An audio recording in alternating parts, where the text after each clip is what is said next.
खत खरेदीसाठी आता फार्मर आयडी अनिवार्य. काय आहे नवीन नियम? Farmer ID mandatory for fertiliser. शेतकऱ्यांनो लक्ष द्या, या आयडी शिवाय आता खताची एक गुणही मिळणार नाही.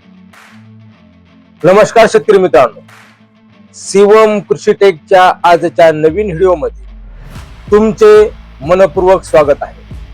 मित्रांनो, खरीप हंगामाची तयारी सुरू केली आहे ना? बियाणे आणि खताची जुळवाजुळव करायला सुरुवात केली असेलच, पण थांबा. तुम्ही जर खत खरेदीसाठी कृषी सेवा केंद्रावर जाणार असाल तर तुम्हाला रिकाम्या हाताने परत यावे लागू शकते. होय, तुम्ही अगदी बरोबर ऐकलात, कारण सरकारचा एक नवीन आणि अतिशय कडक नियम लागू होत आहे. आता ऐका, विशेष ओळखपत्राशिवाय तुम्हाला खताची एक गोणीही मिळणार नाही. खताचा काळा बाजार आणि होणारी फसवणूक कायमची थांबवण्यासाठी सरकारने हा मोठा निर्णय घेतला आहे. मग आता खत खरेदीसाठी कोणाला, म्हणजे आता कोणती आयडी लागणार, हा आयडी कुठे आणि कसा काढायचा, आणि या नवीन नियमाचा तुम्हाला नेमकं काय फायदा होणार, या सर्व प्रश्नाची अचूक आणि सविस्तर माहिती आपण आजच्या व्हिडिओमध्ये घेणार आहोत. त्यामुळे व्हिडिओ अजिबात स्किप करू नका, शेवटपर्यंत नक्की पहा.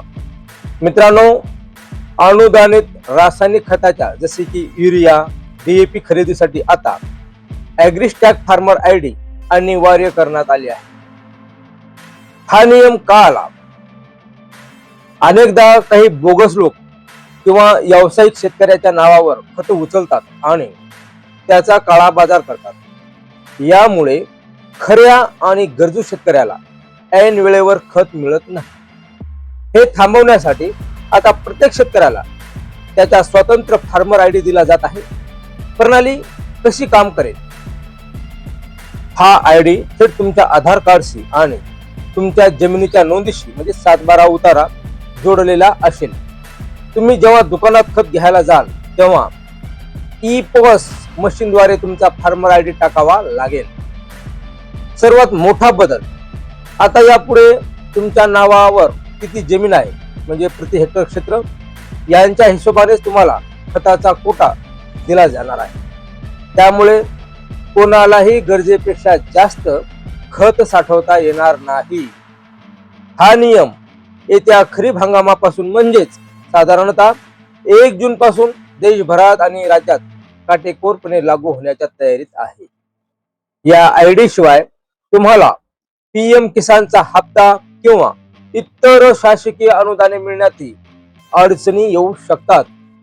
शेतकऱ्याने आता काय करावे? ऍक्शनेबल ऍडव्हाइस. मग आता काळजी करण्याचे कारण नाही, पण सतर्क राहण्याची नक्कीच गरज आहे. नंबर 1, तुमचे आधार कार्ड आणि जमिनीचे रेकॉर्ड अपडेट ठेवा. नंबर 2, हा फार्मर आयडी बनवण्याची प्रक्रिया कृषी विभाग, स्थानिक सोसायट्या आणि CSC केंद्रावरून सुरू करण्यात येत आहे. नंबर 3, खत खरेदीला जाण्यापूर्वी आपल्या जवळच्या कृषी सहाय्यकाशी संपर्क साधून किंवा अधिकृत पोर्टलवर जाऊन आपला आयडी नक्की काढून घ्या.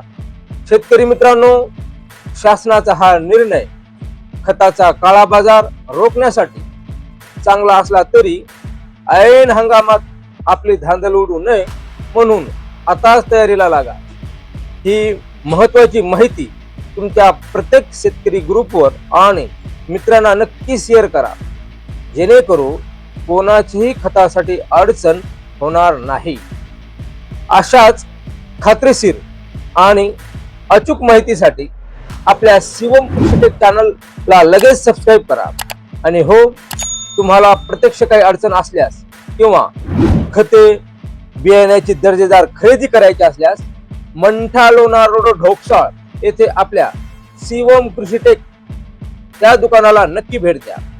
धन्यवाद. जय हिंद, जय महाराष्ट्र. भेटूया पुढील व्हिडिओ मध्ये. तोपर्यंत राम राम.